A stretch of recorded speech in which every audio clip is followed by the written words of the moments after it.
What's popping, guys? Welcome back to the channel. Today, what's going on? And hope you guys are all doing well. Looking forward to a red hot weekend. Hopefully this weather stays with us. We've had absolutely amazing weather over in the UK for the last, I don't know, 2 weeks or so, and it looks like by the weather forecast it should stay with us for the foreseeable. So yeah, like I said, welcome back to the channel. Hope you guys are all well, and welcome to new subscribers that have subscribed over the last couple of days and whatnot. So yeah, good to have you. Thank you for stopping by, and obviously, yeah, let's get straight into the video. I'm going to whiz through all of these. It's a tier list of Arsenal's transfer targets, as you had seen by the title. Heading into the new season, going to go through just at random, selecting players and whatnot, and going through just giving a general analysis, I guess, of the player. That some of them you might not get a lot from, because I don't actually know much about some of the players that we're actually kind of linked with, that have been linked with over the last couple of days and weeks and months. But there's majority of them I do know. There's a few, obviously just by face you will know. And starting off, I think what better way to start than Philippe Coutinho. Going straight bang into the key signings. I know many of you are probably thinking, key signings, really? Is he actually a key signing in terms of the team that we have right now? Is it a key area that we need to improve on? Well, yes, it is, because obviously we've all seen the decline of Mesut Ozil. Been a massive fan of him from basically the start of his career. Followed him all the way through to up until now, the present day. He's on the decline, and I think we all can kind of admit that now, because some of you have been admitting it for a long while. Some of you, for just a short time. But right now, I think with the number 10s that are available, I think I've got a couple here that can play the number 10 role as such, and it'll be interesting to obviously see where they end up. But there's a few players that will end up, that I know for certain just by looking at them, that they will be getting in the bin, basically, as they say, as of right now. But Coutinho, I believe he's a key signing, because he'd be not just an improvement on the first team, he would be an absolute godsend to where we are right now. Some of you may disagree, and obviously feel free, like I always say, leave it down in the comments. Dayot Upamecano, another one, goes into key signings, because if you've been following him, yes, he's had his injury concerns and whatnot, but I think hopefully by signing him, we will breathe new life into him, and the team of the season card that he got from this season so far is absolutely ridiculous. So that proves a lot, that he's obviously performing week in, week out to be noticed by Ultimate Team on FIFA. I know football's not played on FIFA and whatever, because if it is, Spurs fans, Liverpool fans and such, that keep going on about their trophy drafts and whatnot, would be winning the league every time, I guess. But yeah, Upamecano needs to be a key signing, I think, because in a key area of the pitch that Arsenal obviously have lacked for a long while, a leader of kind of, I don't know, just a leader in the mould of Adams and Keown, going as far back as that. We need a defender to come in and just be organised. We've got that in David Luiz, and obviously Mari retrospectively, and very well respectively, actually, to be quite honest, because we've only seen a little bit of Mari as of currently, and from what I have seen, really impressed with him. Couldn't be any more impressed. He looks tidy, and he looks a very, very good player. And it's credit to the pulling power that we have, that we've been able to obviously only get him on loan currently, at least that's to my knowledge.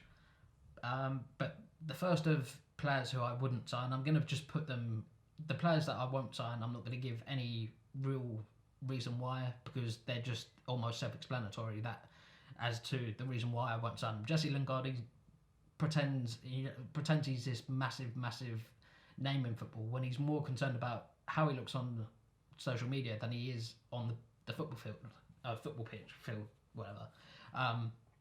I look at him and I think massive potential, or had massive potential, shall I say, without you guys shooting me down in the comments, because we don't want that. yeah, when he first broke onto the scene, massive potential, crazy, really proper, really good on the ball. He had that kind of not classic. He broke the mold of a number 10. So he just, he was skillful, pacey, and you could score goals, and that was exactly what you wanted as a number 10. But the decline has been absolutely monumental for the bloke. But yeah, less said the better. So moving on again, another one. I think now is as good a time as any to see what we're left with to put them in their respective categories. I'm going to go through the players that I necessarily wouldn't sign, because some, for the reason that I don't know much about them as a player themselves, but I'm going to, as I say, just put these three players so far. They don't really need any explanation as to why I wouldn't sign them. I just don't think they're an improvement for one, or well, I guess it leads on to point number two. If they're not an improvement, they're not good enough. Straight as simple as, and that's it.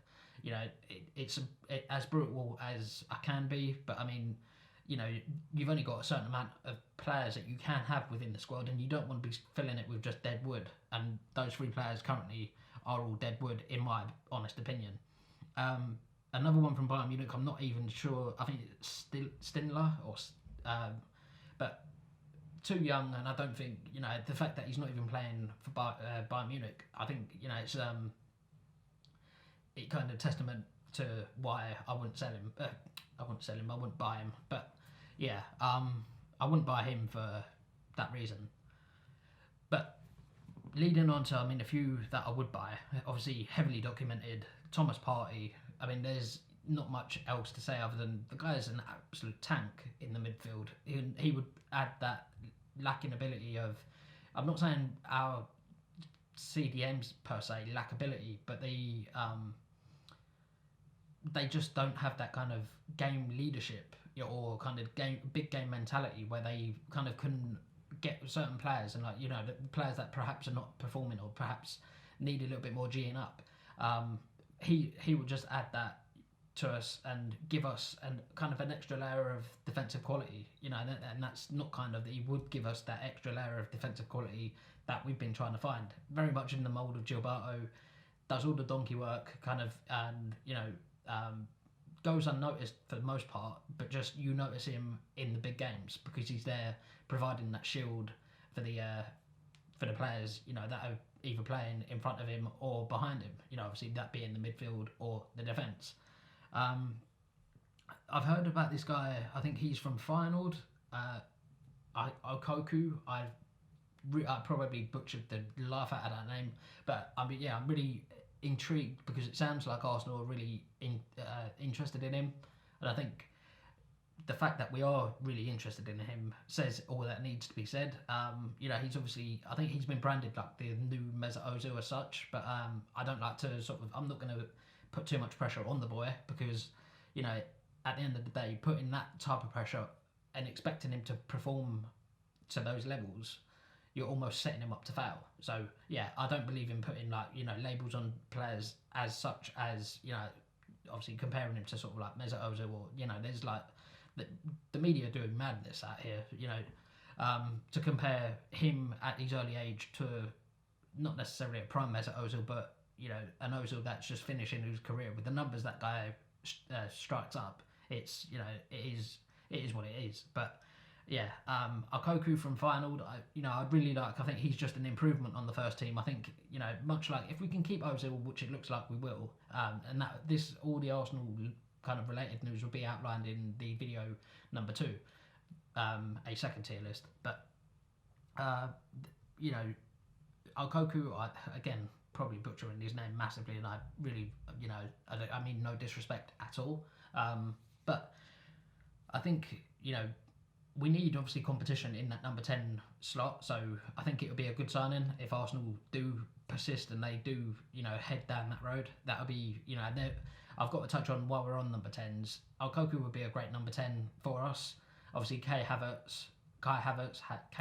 I'm not sure it's Kai, so it's Key Havertz or Kai. You guys know who I'm talking about. Havertz, Grealish, and Maddison, all amazing number 10s, and all I reckon Arsenal should be pursuing them as well. As unrealistic as they may be to some of you that don't believe we have the pulling power of the bigger clubs, I still think, you know, the fact that Grealish he's performing in an underperforming team. And I'm not saying, I can't say the same for Maddison, because obviously he's performing in a really, really good Leicester side. And that being said, we would find it harder to pursue him and, you know, persuade him to leave a side that he's getting regular game time. And I'm not saying he wouldn't get regular game time at Arsenal, but it's, you know, it's a chance you take. And it's like almost, you know, do you stick or do you twist when you're in a position of said player, you know, you're getting game time at your current club. It's a decision whether you think, you know, is it worth for your career, as they say. Another one that I think would be, in my eyes, should be a key signing is Muro Icardi. I think, you know, he would be, like, because obviously there's been a hell of a lot of it has actually come out subsequently today, that I think come out like 2 hours ago. As of like we're at 2:30, so it came out at like 12:30 ish. That PSG, where he's actually on loan from Inter, they put I think around £50 million bid for him. I think they had a option to buy for that was in the loan contract when they decided to obviously go down that route.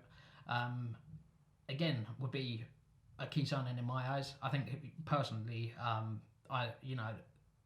from his numbers again that he's striking up, it would be like, you know, we could be seeing Lacazette leave. And to be quite honest, with that being, you know, up in the air, I'll be quite happy whatever Arsenal choose to do. Whether they choose to let him go, if they choose to let him go, it's obviously, you know, we've had a couple of good seasons out of him. I believe he's only had one good season, and that was the season he won Player of the Year.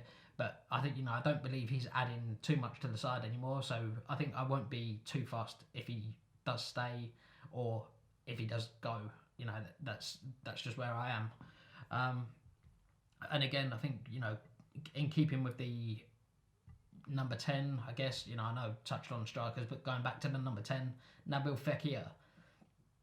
If we'd got him from Lyon, I think we would be in a better position and we would have had a better player. He's now gone to, I think that's Real Betis in Spain. Very kind of strange transfer to go there. You know, it's almost like, oh, no one else is in for me, so I'll go, you know, I'll move to Spain and try and, you know, find a team that is. And it's kind of like, because no one, you know, you don't go to teams like Real Betis if you're kind of serious about your career. So, you know, and again, you know, if I've got any Spanish followers or any Spanish subscribers, I don't mean any disrespect, but quite honestly, that's how I see it. But yeah, other than that, nothing really needs to be said apart from if we like I said, if we had got him from Lyon, we'd be quids in and we'd be getting a better player personally, because I think, you know, as careers progress in football moves really, really quick. So it's kind of, you know, do you stick or do you twist as such, you know, and that seems to be a theme throughout this video. But there's Moussa Diaby. I think again he would be the first I would loan back to his team. I think because judging by his age, I mean, don't get me wrong, looks an absolute beast, looks an absolute tank, you know, could be a world superstar in a couple of years. But I think personally, because he's the first ever, I've not really heard much about him. I think it's kind of like a, you know, because I haven't heard much about him, I'm not able to give you like a rundown analysis of how he's done. He plays for a team, I think it's like Brest or Bess. I'm not even sure where they're from, but again, he looks the part. So who's to say if Arsenal do go down that route, that he won't turn out an absolute world beater? But because we obviously do turn players into world beaters. Another one that's been heavily linked has been Adrien Rabiot. Again, he just improves for me. He just improves the. I believe I've actually put Daniel Rugani there actually, so no. But yeah, I suppose I could kill two birds with one stone, put both in there and kind of get both of them in. If we can get both of them in, that show the pulling power that Arsenal possess, and that they would be improvements on the first team. The first team squad, you know, I think if they were in the side, we would be doing a hell of a lot better than perhaps we are doing now. So yeah, that being said, that kind of covers that, and leading, I guess, into another one where I don't really know too much about him. So that's why I would kind of, if we do buy him, I would loan him back to his respective team, the team that we bought him from, and I think that's it's really bad. I actually don't even know who it is, but yeah, there's a few that I've put in there that necessarily they would be good additions. So yeah, I'm not here to disrespect anyone like that, but they would be good additions. So yeah, that's it's just how it is. Max Aarons, personally for me, would be heading back into the defence. Not saying Arsenal need a whole reshuffle in the defence, but obviously with the perhaps impending departure of Hector Bellerin, I would be looking to get not just replace him with someone who's as of the same ability, but someone who's actually better. And I believe personally in the Premier League, Max Aarons is, I think, up there as the third best right back in the Prem. So again, feel free to shoot me down in the comments. But yeah, that's my honest opinion on that, and my honest opinion on the player. He would be a massive improvement. So but shoot through the rest of them. I mean, Lewis Dunk again, improvement over Mustafi and Socrates. I think he's obviously shown that he's been a consistent performer at Brighton, and I think with that being said, there's not much that needs to be said because he's just Mr. Consistency, and Vida, Croatian defender, do not buy. I think I see him in the World Cup, and I've seen him, bits and pieces. I think we played against him at Besiktas, I think, and he didn't really look all that great. Another one we've been linked with, and he will just be a good squad player, I think, because he's not actually, because of the current form that he's in. I mean, he's played 67 times for Atletico, registered 5 goals and 3 assists. For a left midfielder, that's shocking form, personally, and I'm not saying I wouldn't take him. I would take him as a squad player, squad rotation, and I think, nothing more than that. And I think the same can be said for these next 2 players as well. Ryan Fraser, again, because of the players that we have in the respective positions, they're not going to be getting past our top players, So it's second of those players would be Wilf Zaha. I think in terms of the ability, second to none. The ability he's got, is crazy. Hence the reason why he's been given a 92 rated team of the season card. So he's not going unnoticed as well as maybe he was maybe years ago or 2 or 3 years ago or such and such. But those 2 players very similar, very pacey, skillful, and they use their ability very, very well. And again, no disrespect intended. James Rodriguez, I've always been a massive fan of his. So I, personally, I would, as this video is kind of dragging on now. I would say he's an improvement. He improves the first team drastically. Another one from Real Madrid, I believe he's out on loan to Seville at the moment. I'm not sure if I picked up the right player there. I can't remember. But yeah, that player who we are